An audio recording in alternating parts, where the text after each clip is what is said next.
yung dito sa malapit sa bahay na landslide, ayan na naumpisan na nilang yung una, nalagyan pa lang nila ng mga hinukayan pa lang nila para lagyan ng recrap. Ngayon na semento na yan, na semento na yan siya, doon na lang.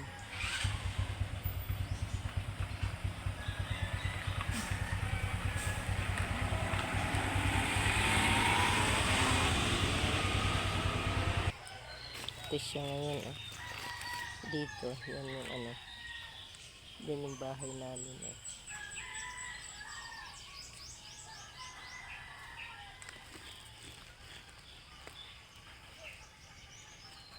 Tapos, malalim ang hinukay nila dyan, pero ngayon meron ng na semento na dyan, recrap.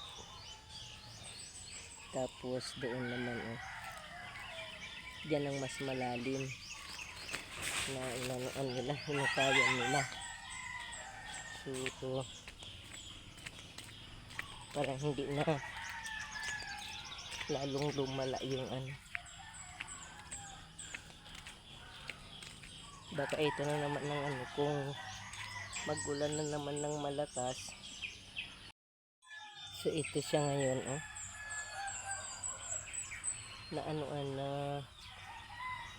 simentuhan na rin nila, pero malalim talaga ito yung hinukay nila dito. So ngayon dito naman ang lalagyan nila ngayon ng yung recrap, medyo inusog na nila dyan sa baba kasi dyan naiipon yung tubig hanggang doon,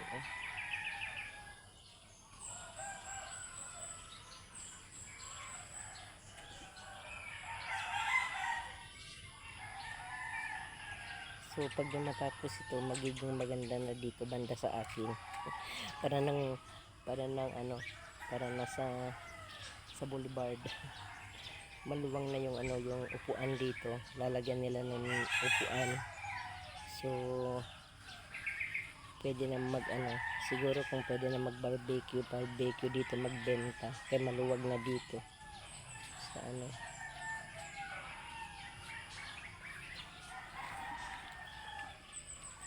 medyo umaambon kasi kaya hindi kami makapunta mag-walking ng aking sweetheart. Diyan siya nag-walking sa harap ng bahay. Dito kami mag-walking ngayon kasi nga umaambon. Ay, baka mahulog po ako. Kapit muna ako sa ayan po yung bahay namin, tapos ang lalim dyan, mahirap, baka mahulog ako. Malalim talaga dyan. Tapos inanoan nila ng semento dyan, para hindi mahulog yung lupa dyan sa ilalim bago nila linagyan ng recrap.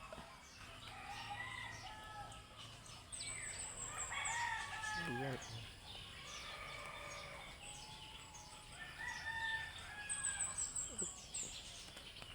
Tagal-tagal pa ito. Walang gagawin. Thank you for watching. God bless.